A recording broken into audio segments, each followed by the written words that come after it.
오늘 저는 야고보서 1장 1절에서부터 18절의 말씀을 가지고 믿음의 시련이라는 제목을 통하여 하나님의 말씀을 증거하고자 합니다.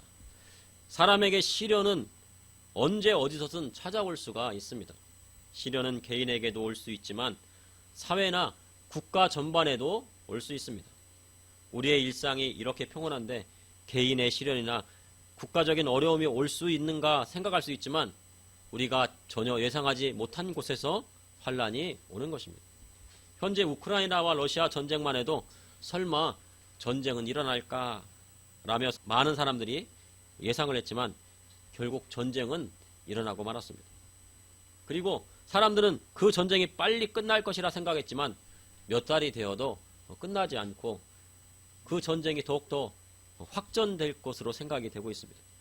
전쟁과 함께 경제 위기가 전 세계를 뒤엎으면서 코로나가 끝나면 일상을 회복하는 기쁨을 맛보고 싶었던 전 세계 사람들의 그러한 희망은 깨어지고 전 세계 사람들이 잔뜩 긴장을 하고 있습니다. 이처럼 사람에게 위기는 언제든지 찾아올 수가 있습니다. 그래서 어떤 시련이 찾아온다 해도 그것을 이겨낼 수 있는 강한 정신력이 필요한 것입니다. 그러나 사람마다 힘든 일이 생기게 되면 쉽게 포기하는 경향이 있습니다. 이는 고생을 해보지 않았기 때문입니다. 고생을 해보지 않으면 어떻게 해요? 어떤 일이 어려운 일이 닥쳤을 때 쉽게 포기하는 경향이 있다고 합니다. 매일 행복하면 좋을 것 같지만 인생에 있어 고난이 없으면요 아주 큰 환난이 왔을 때 그것을 이겨낼 힘이 없는 것입니다. 그래서 예속담에 젊어서의 고생은 사서도 한다는 말이 있을 정도입니다. 젊어서 고생하면 아주 강한 멘탈을 갖게 됩니다. 그 젊었을 때 고생을 하게 되면요 웬만한 고생이 와도 이 정도 고생쯤이야. 내가 젊어서 그렇게 고생을 많이 했는데 이거는 충분히 이겨낼 수 있어라는 그런 생각을 갖게 되는 것입니다. 오늘 본문을 보니 예루살렘 교회에 큰 핍박과 환란이 왔습니다. 그래서 야고보서의 저자 야고보는요 믿음의 시련을 이겨낼 것을 강력하게 말씀하고 있습니다. 이를 통해 이 시대를 살아가는 저와 성도님들에게 하시는 하나님의 말씀은 무엇인지 여러분과 함께 나누고자 합니다. 첫째, 믿음의 시련은 그리스도 예수 안에서 인내로 이겨내야 합니다. 야고보서 1장 1절에 하나님과 주 예수 그리스도의 종 야고보는 흩어져 있는 12지파에게 문안하노라. 성경에는 여러 야고보가 나오지만 야고보서의 저자 야고보는 예수님의 친동생입니다. 그리고 유다서를 쓴 유다의 형제입니다. 그런데 야고보는 예수님의 공생애 당시 주님이 그리스도이심을 믿지 않았습니다. 그렇게 형님을 쫓아다니며 형님 왜 저러시나? 형님이 미치셨나? 친족들이 와서 뭐라 그래요? 좀 미쳤나? 그리고요 예수님의 활동을요 못마땅하게 생각했습니다. 아마도 야고보는 빨리 집에 가시지 부모님들이 걱정하시는데 부모님이 걱정하는데 저기 있지 말고 빨리 집에 가서 우리 저녁이나 먹지 왜 저기에 계신가 막 그렇게 생각했던 것 같습니다. 그러다가요 형님이 십자가에 못 박히고 낙심하고 있을 때 부활하신 예수님을 만나고 주님이 하늘로 올리우시는 것을 목격한 후에 예수님의 진정한 제자가 되었습니다. 예수님의 동생이었지만 예수님의 부활하심과 그리고 승천하심을 보고 진정한 제자가 된 것입니다. 우리 형님 저기 올라가시네. 하늘로 올라가시네. 그랬더니 천사가 뭐라 그래요? 저렇게 올리우신 것처럼 다시 오시겠다고 하십니다. 그래서 야고보서 1장 1절에 하나님과 주 예수 그리스도의 종이라고 자신을 소개합니다. 나의 형님이 아니고요. 하나님과 주 예수 그리스도의 뭐예요? 종이다. 나의 형님 되셨던 우리 예수님은 하나님이시고 주인이시고 나는 종이다. 그분의 말씀 따라 사는 종이라고 자신을 소개한 것입니다. 이처럼 야고보는요 예루살렘 교회를 이제 이끌어 나가게 됩니다. 어떤 사람들은요 야고보를 예루살렘 교회 총회장이라고도 하는데요. 당시에는요 총회장이 없었습니다. 성경에도 총회장이라고 하는 그런 건 없습니다. 대지사장은 있지만 총회장이다. 예루살렘 교회 총회장이다. 그럼 다 뭐예요? 주 안에서 네, 맞습니다. 형제 자매인 것입니다. 그런데 사도들이 말씀을 가르치고 기도에 전념하기 위해 누구를 따로 세웠습니까? 바로 7 집사를 세웠습니다. 그리고 야고보는 예루살렘 교회를 이끄는 중추적인 역할을 하게 된 것입니다. 예, 지도자의 역할을 하게 된 것입니다. 오순절 마가라 다락방에서 불과 같은 성령이 임하여 베드로가 성령의 권능을 힘입어 말씀을 선포하자 3,000명이 회개하고 그날 침례를 다 받았습니다. 그리고 며칠이 지나서 5,000명의 신자가 늘어나게 됩니다. 그런데요, 이렇게 예루살렘 교회가 서로 막 주거니 받거니 하면서요, 서로 통용하고 정말 행복한 나라를 보냈습니다. 가난한 사람도 없고 부자도 없고 서로 나누니까요. 하나님 나라가 이루어진 것 같았습니다. 그런데 예루살렘 교회에 큰 핍박이 일어나게 됩니다. 그래서 믿음의 성도들이 뿔뿔이 흩어지게 되었습니다.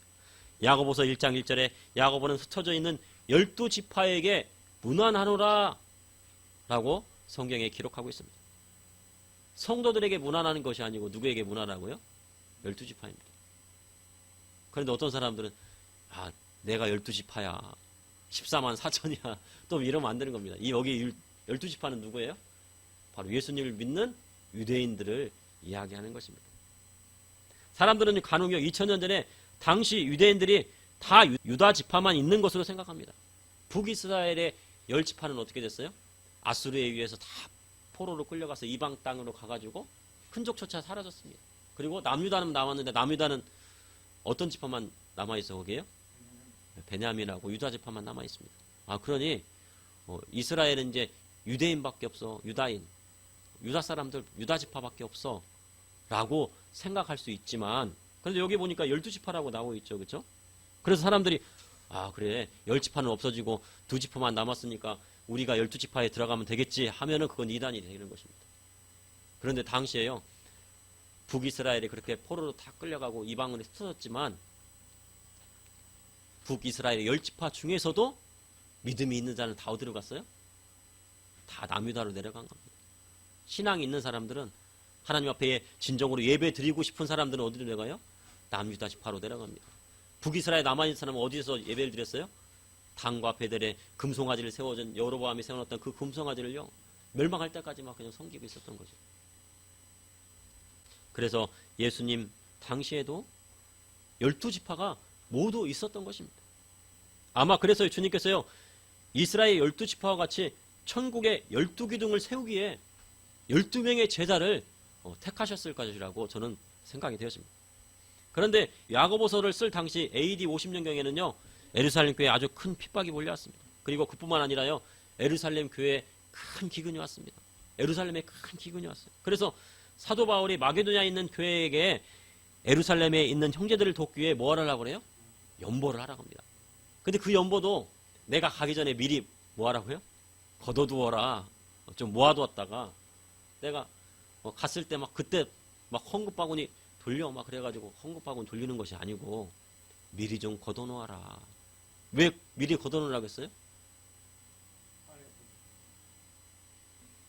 왜냐면요 사도 바울은요 그 연보를 걷기 위해서 거기 가가지고 설교한 것이 아니고 하나님의 말씀을 증거하기 위해서 갔는데 갑자기 설교를 딱 한 다음에 연보를 딱 돌리면 사도 바울이 뭐 한 것 같았고 헌금을 걷기 위해서 돈 받으러 간 것처럼 생각되기 때문에 미리 그렇게 하지 말고 하나님의 영광 가리지 말고 먼저 미리 걷어놓아라 한 것입니다. 2000년 당시 예수님을 믿는다는 것은요 자신의 모든 경제활동을 포기한다는 뜻이 되었습니다. 당시 유대사회는요 혈연과 지연 중심의 사회였습니다. 그런데 마을에서 예수 믿는 사람이 나오면 어떻게 돼요? 유대교에서 출교를 시킵니다. 출교를 시킨다고 하면요 그거는요 완전히 거기서 쫓겨난다는 얘기예요. 지금처럼 종교를 바꾸는 것이 쉬운 것이 아닙니다. 당시 예수님을 믿으며 출교를 당해야 되고요 모든 경제 활동이 중단되게 되는 것입니다. 어디 나가서 시장에 가서 물건을 사려고 해도 파는 사람이 없습니다. 저 예수쟁이 아니야. 나한테는 안 팔아. 물건 안 팔아. 그리고 뭔가를 팔려고 해도 농사진 거 팔려고 해도요 사주질 않아요. 다른 사람들. 그러니까 어떻게 해요? 먹고 살 수가 있습니까? 없습니까? 먹고 살 수가 없죠. 살 수도 없고 팔 수도 없습니다. 그래서 다만 예수 믿는 형제 자매끼리 물물 교환하고 사는 방법 밖에는 없었습니다. 그러니 예수 믿으면 살기 위해서는 어떻게 해야 되는 거예요? 서로 자기의 물건을 통용하는 거예요. 그리고요, 그 사회에서 출세할 수도 없고요, 고위 관직에도 올라갈 수 없는 일이 벌어집니다. 그러니 지금으로 말하면요, 공무원 시험에서 떨어지는 겁니다. 2000년 전 당시라고 생각하면요, 예수 믿는 것 때문에 이스라엘에서 공무원이 될 수가 없어요. 고위 관직, 하급 관직도 못합니다. 그것을 견디지 못하는 성도들은 다른 곳으로 뿔뿔이 흩어질 수밖에 없었습니다. 그런데 그것이요, 어떻게 보면 전화위복이 되었을 수도 있습니다. 왜냐하면 AD 70년에 티투스 장군이 와가지고 어떻게 해요? 예루살렘을 쑥대밭 만들었어요. 그런데 예수 믿는 사람은 다 어디로 도망가요? 환란이 일어나면 어디로 가라겠어요? 바로 산으로 올라가라 했거든요. 산으로 도피하라고 그랬어요. 예. 그래서요, 예수 믿는 사람들은 다 살았어요. 그래갖고 유대인들은 그 예수 믿는 사람을 더 미워했다고 합니다. 저 사람들은 우리가 막 싸우고 있을 때 다 산으로 도망가고 저기 길만 산다고. 그러나 그 환란을 이겨낼 수 있었던 것입니다.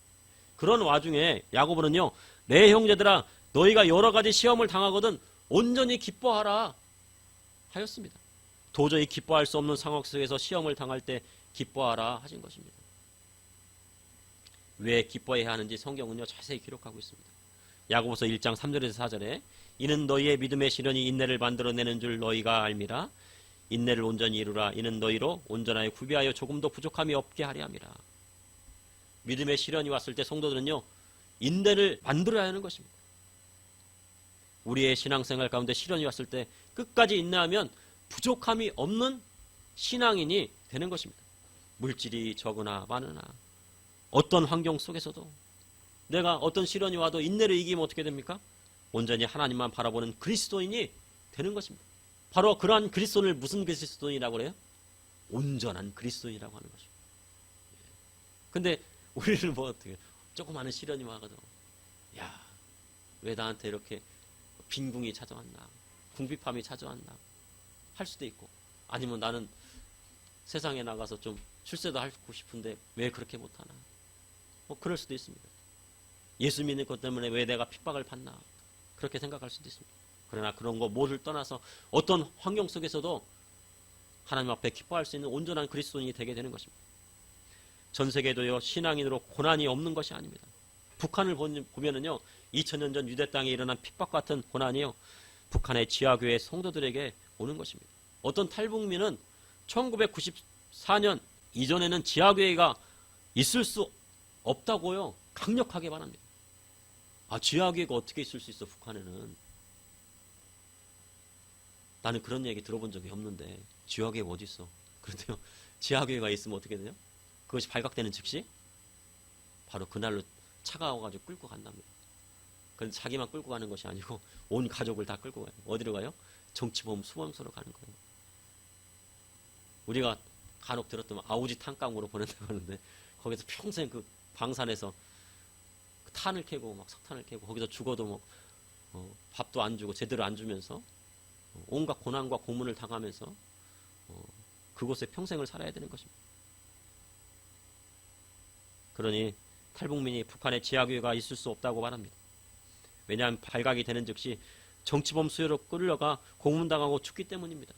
그리고요, 중국에 있는 동북 삼성에 가면은요, 많은 그 탈북민들이요, 거기서 방황하고 있어요. 그리고 탈북민 여성들은요, 싼 값에 팔려간답니다. 인신매매를 당한다고 합니다. 그것도요, 몇만이 아니고요, 몇십만의 그런 탈북민들이 동북 삼성에 있다고 합니다. 그런데 그 중에서도 목사님이나 선교사님을 만나가지고요, 회심하고 또 한국으로 온 사람도 있어요. 그러면서 한국에 와가지고 어떻게 해요? 여기서 신학을 배웠어요. 신학을 배운 다음에 보통 일반인들이 북한에 들어가면 죽잖아요. 우리가 들어간다면 어떻게 핍박받잖아요. 그런데 그 사람들은 내가 가족을 위해서 복음 증거하러 간다고 다시 들어가는 그런 탈북민들이 있다고 하니까요, 그들의 신앙을 보면요, 우리의 신앙은 얼마나 여기가 평안하고 안전한지 그런 신앙을 본받아야 할 때가 있는 것 같습니다. 그러니 북한에서 신앙을 지킨다는 것은요, 보통 인내가 없으면 할 수 없는 것입니다. 현재 북한은요, 13만 명이나 되는요, 결핵 환자가 있다고 합니다. 그런데 그 모두가 그 원인이 바로 영양실조에 의한 것이라고 합니다. 그러니 우리나라에 태어난 것도 어찌 보면 하나님의 놀라운 축복입니다. 하나님의 축복이 아닐 수가 없는 것입니다.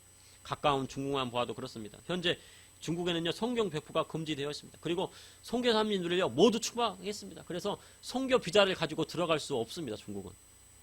그리고 티벳 사람들을요 그렇게 핍박한답니다. 티벳에서 선교하신 20년 이상 선교하신 선교사님들요 티벳 사람들은요 희망이 없답니다.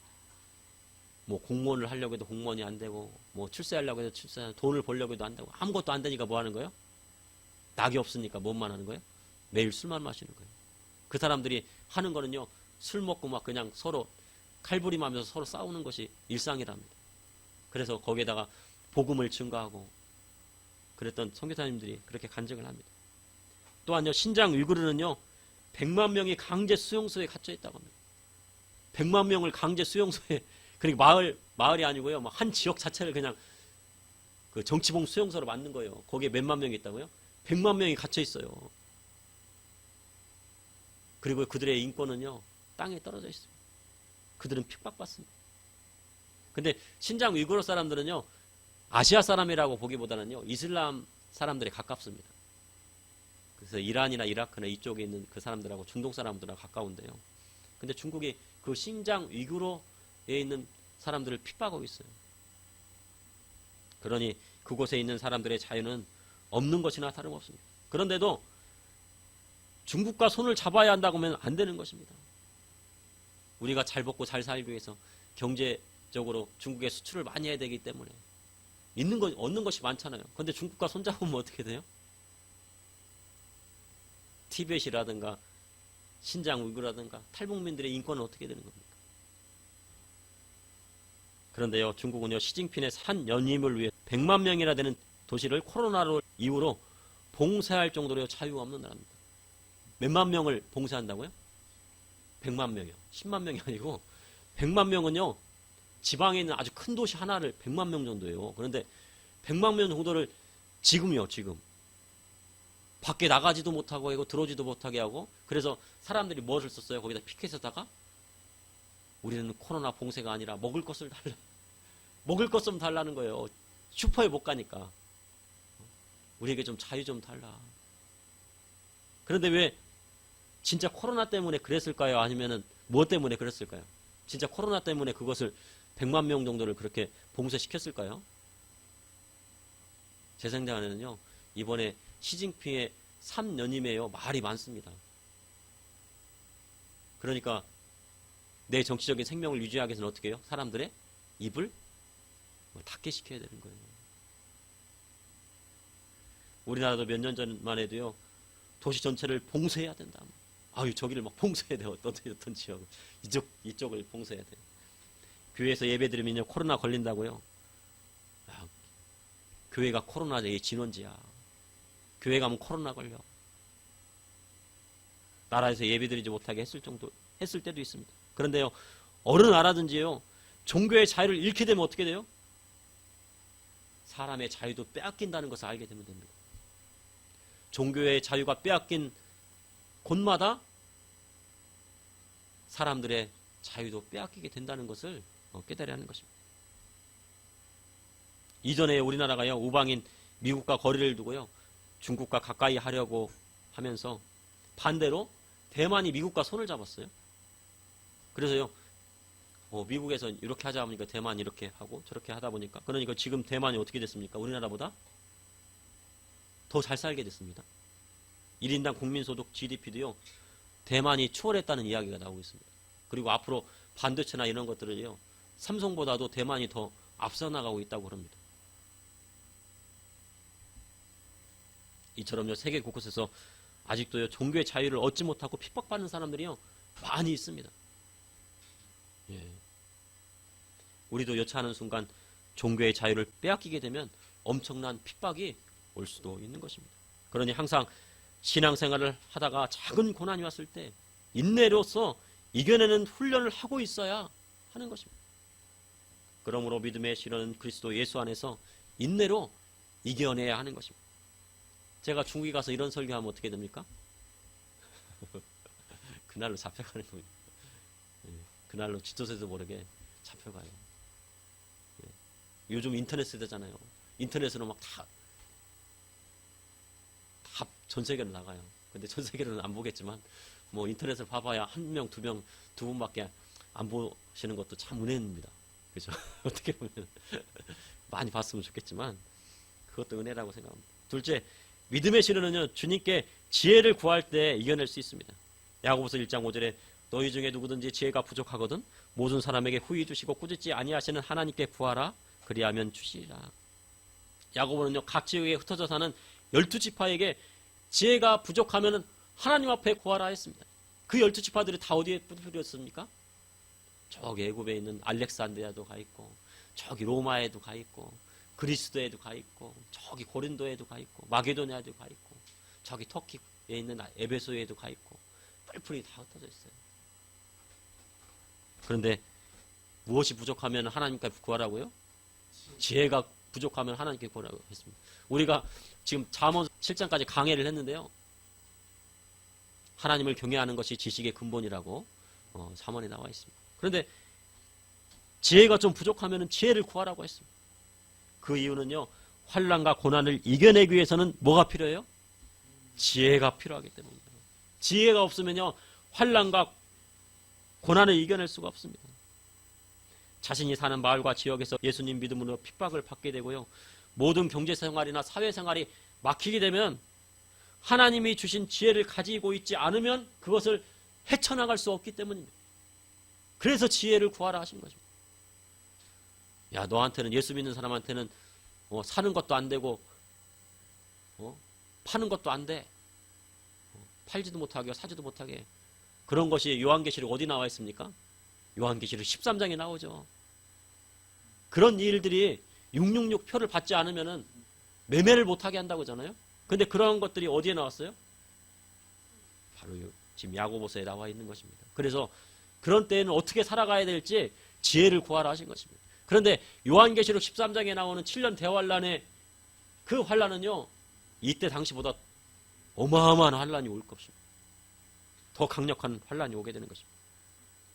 그런데 하나님 앞에 지혜를 구한 솔로몬에게 하나님께서 지혜만 주셨습니까?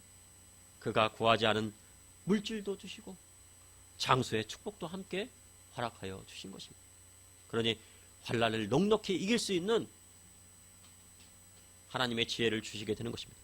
고린도후서 8장 9절에 우리 주 예수 그리스도의 은혜를 너희가 알거니와 부여하신 이로써 너희를 위하여 가난하게 되심은 그의 가난함으로 말미암아 너희를 부여하게 하려 하심이라. 예수님은 우주 만물을 창조하실 때 함께 하신 창조주 하나님이십니다. 이 세상의 모든 것은 우리 주님이 다 지었습니다. 그러니 우리 주님은요, 위대하시고 부유하신 분입니다. 이 모든 만물의 주인이십니다. 그런데 2000년 전에 이 땅에 오신 우리 예수님은요, 가난하게 되셨습니다. 왜 가난하게 되셨습니까? 주님이 가난하게 되신 이유는 그 가난함으로 말미암아 우리를 부유하게 하시기 때문입니다. 예수님의 믿음의 성도는요, 가난하게 살길 원하지 않으십니다. 엄청난 환난과 핍박이 몰려와도 부유하게 살기를 원하십니다. 그래서 야고보는 환난을 이겨낼 수 있는 지혜를 구하라 하신 것입니다. 내가 지금 가난하게 살고 있어요? 그럼 뭐를 구해야 돼요? 지혜를 구해야 돼요. 이 세상을 살아가는 지혜를 구해야 하는 것입니다. 그래서요, 사업을 해도 하나님 앞에 지혜를 구해요. 번뜩이 아이디어가 나오는 거예요. 내가 붕어빵 장사를 하고 있는데, 아유, 안 되겠다. 붕어빵이 아니라 잉어빵을 만들어야 되겠다. 갑자기 번뜩이는 그게 왔어요. 기도하는데. 아니면은 안 되겠다. 잉어빵이 아니라 조기빵을 만들어야 되겠다. 만약에 그렇다면요, 갑자기 번뜩이는 아이디어가 딱 나왔어요. 사람들이 잉어빵은 먹어봤어도 조기빵은 안 먹어봤는데 무슨 맛일까 궁금해하잖아요.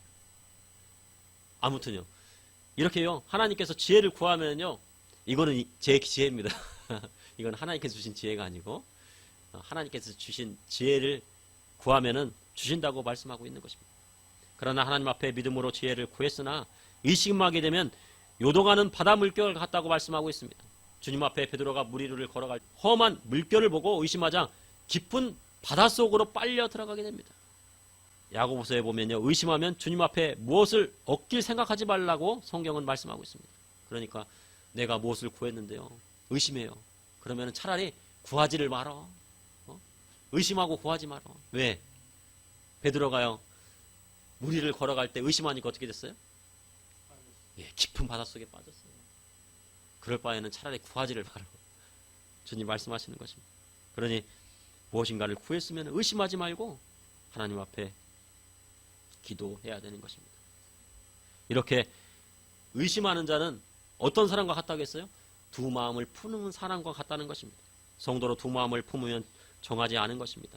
하나님도 품고 세상도 품을 수 없는 것입니다. 주님도 마음에 두고 돈도 마음에 둘 수 없는 것입니다. 그러니 믿음의 성도는 한 마음을 품어야 하는 것입니다. 야고보서 1장 9절에 낮은 형제는 자기의 높음을 자랑하고 부한 자는 자기의 낮아짐을 자랑할지니 이는 그가 풀의 꽃과 같이 지나갑니다. 환난의 때에는 낮은 형제는요, 자기의 높음을 자랑하라 하셨습니다. 자신에게 아무것도 없는 것 같아도요, 하나님을 마음에 품고 있는 자처럼 행동하라 하신 것입니다. 이는 우주 만물을 지으신 우리 하나님이 우리의 영적인 아버지가 되시기 때문입니다. 그러니 낮은 형제는 진심으로 우리 주님으로 인해 높음을 자랑해야 합니다. 그것이 믿음입니다. 이 시대는요, 재판관이 제대로 재판을 하지 않고 있는 시대라 할 수 있습니다. 인맥과 혈연으로 다 얽히고 설겨 있습니다. 서울대 출신 검사나 판사가 있으면요, 사건이 들어와도 선후배 관계이기 때문에 올바른 재판이 되기가 어렵습니다. 그리고 서울대 출신의 검사 판사가 서로 인맥을 통해서요, 혈연 관계를 유지합니다. 그러니 줄이 없고 인맥이 없으면 제대로 된 재판을 받기가 어려울 때가 있게 되기 때문입니다. 그런데 이제 믿음의 성도는 어떻게 해요? 나한테 줄도 없고 백도 없고 라인도 없어요. 그런데 어떻게 하다 보니까 재판을 받으러 갔어요. 그럼 옳은 재판이 나오겠습니까? 안 나오겠습니까? 나올 수가 없죠. 그런데요, 재판관들도 자기와 상관없는 재판, 이런 재판은 또 올바로 할 때가 있습니다. 근데 우리가 그거를 바라보라는 것은 아닙니다. 자기가요, 아무것도 없어요. 내 자신을 보니까 낮은 형제 같아요. 그렇다면요, 있는 사람처럼 자기의 높음을 자랑하라고. 왜 자랑하라고 해요? 우리 마음 가운데는 하나님이 주인이시잖아요. 그리고 하나님이 나의 아버지시잖아요. 그러니까 그것을 자랑하라는 겁니다. 그것이 바로 믿음입니다. 그래서요, 나한테 옷이 없어요. 옷이 없어도 어떻게 해요? 나의 높음을 자랑하려면 항상 가장 좋은 옷 중에서 하나를 입고서는 이렇게 교회 오는 겁니다. 어디 갈 때도 어떻게 해요? 옷이 없어요. 그래도 구두 하나밖에 없어요. 그래도 구두 하나 신고 깨끗하게 입고 딱 그러면은요, 가면은 사람들이 어떻게 봐요? 야, 저 사람 뭔가 있는 것 같구나 하는 겁니다. 근데 진짜 있어요, 없어요? 진짜 있죠. 뭐가 있어요? 우리 가운데 온 우주 만물을 창조하신 누가 있어요? 하나님이 내 아버지잖아요.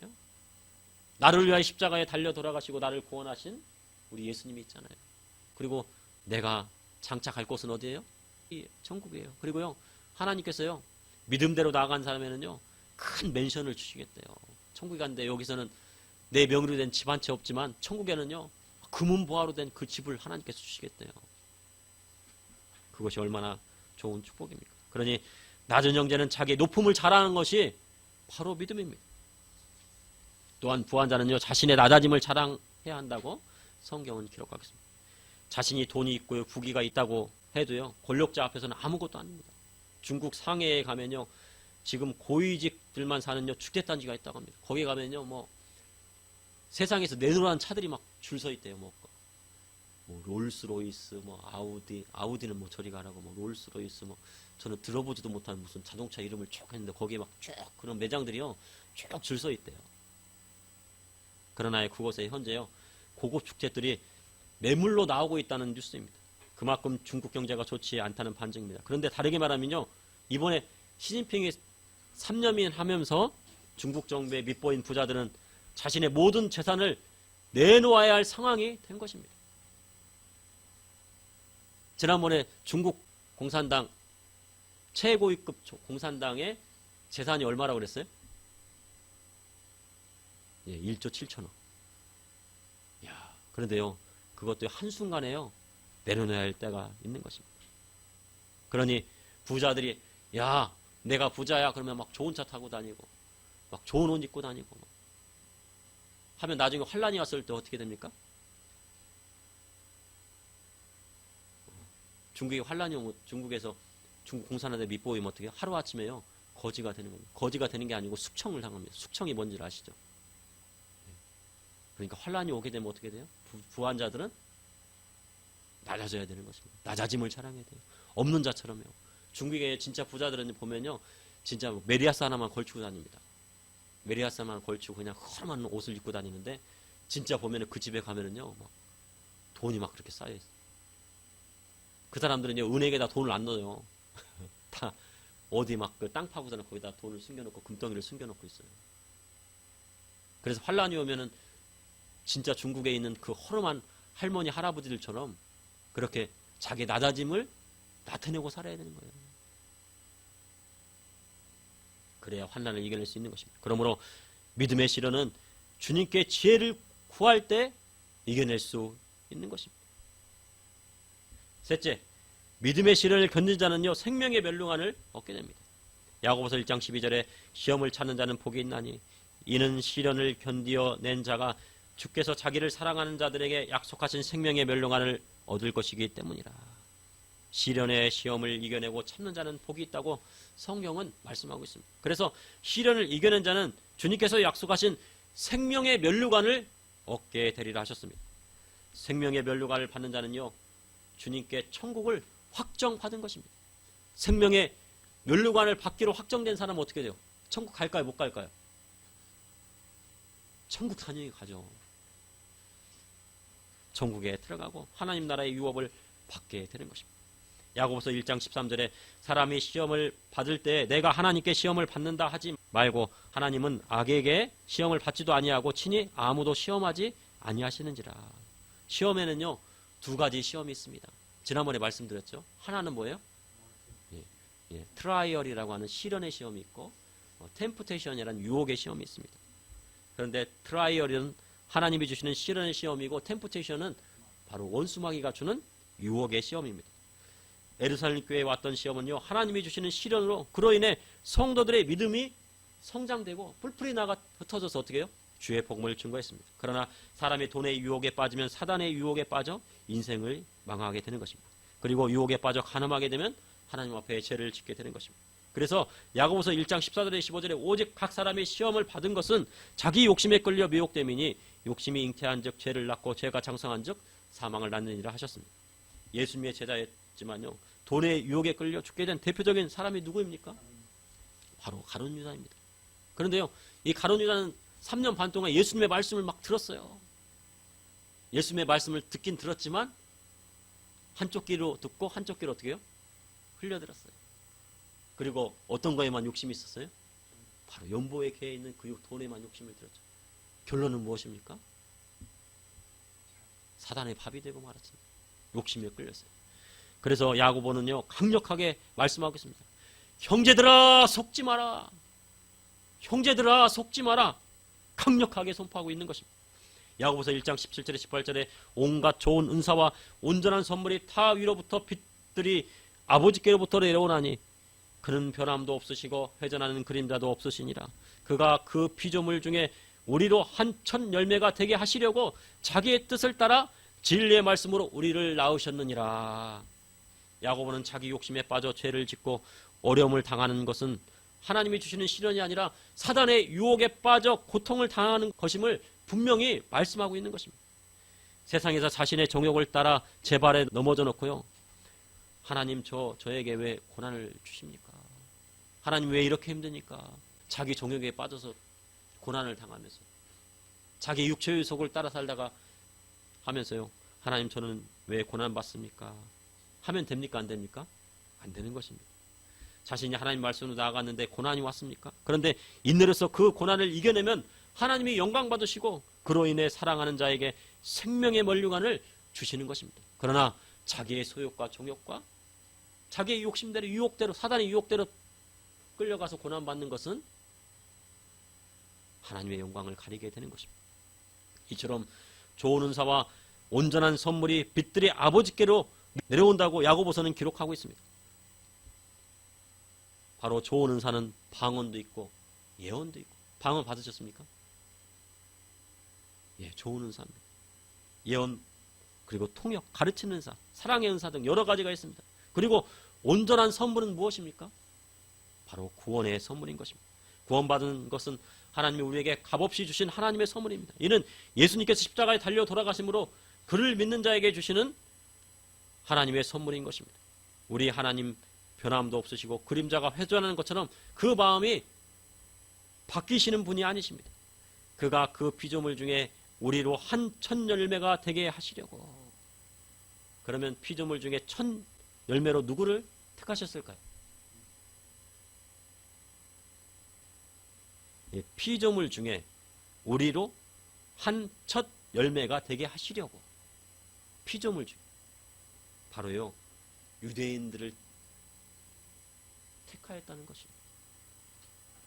지금 야고보서는 누구한테 쓰는 겁니까? 바로 12지파요. 12지파는 누구예요? 예, 이스라엘 유대인들입니다. 그러니 그 피조물 중에 우리로 한 천 열매. 그래서 하나님의 뜻대로 진리의 말씀을 주시고 예수님을 이 땅에 보내주셨습니다. 그래서 유대인들을 통해 그리스도의 복음이 세상에 증거가 되게 된 것입니다. 누구를 통해서 처음으로 복음이 증거됐어요? 예수님께서 천국 복음을 증거하시고 그 천국 복음을 받은 사람이 누구예요? 바로 12사도이고 500의 형제에게 일제에 나타나셨잖아요. 그들이 다 누구예요? 이방인입니까? 유대인이죠. 그 유대인들이 피조물 중에서 천 열매가 되었고 그 유대인으로 말미암아 세상에 복음이 증거되었습니다. 그러나 많은 유대인이 그리스도의 복음의 말씀을 버리자 하나님이 원가지를 자르시고 돌강나무인 우리 이방인을 접붙이신 것입니다. 고린도서 12장 13절에 우리가 유대인이나 헬라인이나 종이나 자유인이나 다 한 성령으로 세례를 받아 한 몸이 되었고 또 다 한 성령으로 성령을 마시게 하셨느니라. 그래서 우리에게 하나님의 은혜가 큰 것입니다. 그러면 이제 우리는 누구에게 복음을 증거해야 돼요? 누구한테 첫 열매가 되어서 우리에게 복음을 증거 받았으니까? 피조물 중에 한 첫 열매인 유대인들이 이방인들의 복음을 증거했습니다. 그런데 그들이 복음에서 떠나 살았습니다. 그럼 이제는 누가 그들에게 복음을 증거해야 돼요? 이방인인 우리가, 돌감나무인 우리가 이제 누구한테 다시 전해야 돼요? 복음을요? 유대인들한테 전하는 거예요. 유대인들한테 다 전하고 나면 누가 오시는 거예요? 우리 예수님 오시는 것입니다. 그러니 주님의 오실 길을 우리가 예비해야 되는 것입니다. 그러므로 믿음의 시련을 견디는 자는 생명의 멸류관을 얻게 됩니다. 앞으로 어떤 시대가 다가올지 우리는 알 수가 없습니다. 이 세상이 어떻게 변할지도 잘 모릅니다. 그러나 변하지 않는 것이 하나 있습니다. 그것은 바로 하나님의 사랑입니다. 꽃은 시들고 풀은 마르나 하나님의 말씀은 영원한 것입니다. 여호와의 영광은 영원한 것입니다. 예수 그리스도의 사랑은 영원한 것입니다. 그러므로 믿음의 시련은 그리스도 예수 안에서 인내로 이겨내야 합니다. 그리고 믿음의 시련은 주님께 지혜를 구할 때 이겨낼 수 있습니다. 또한 믿음의 시련을 견디는 자는 생명의 멸류관을 얻게 되는 것입니다. 잠시 기도하시겠습니다. 사랑해 주님, 오늘도 감사합니다. 오늘 금요일 늦은 저녁까지 주님 앞에 나와 하나님 앞에 영광 돌리기 위해 하나님 앞에 예배드리게 나온 우리 성도님들에게 하나님의 놀라운 기적과 축복을 허락하여 주시고, 하나님 세상에 나가서도 아버지 하나님 주의 말씀을 증거하며 주님께서 가난한 자가 되신 것은 우리로 부역하게 하심이라고 하셨던 것처럼 아버지 하나님 우리 성도님들 아버지 하나님 부요하게 하여 주시고 하나님의 놀라운 축복으로 함께하여 주시고 생명의 말씀을 목숨과 같이 생각할 수 있도록 인도하여 주시옵소서. 또한 오늘 예배에 참석한 어린아이들에게도 지혜와 명철을 허락하여 주셔서 장차 이 나라를 이끌어가고 이 사회를 하나님의 정의의 말씀으로 이끌어갈 수 있는 지도자리 세워지게 하여 주옵소서. 예수님의 이름으로 배웁나이다. 아멘.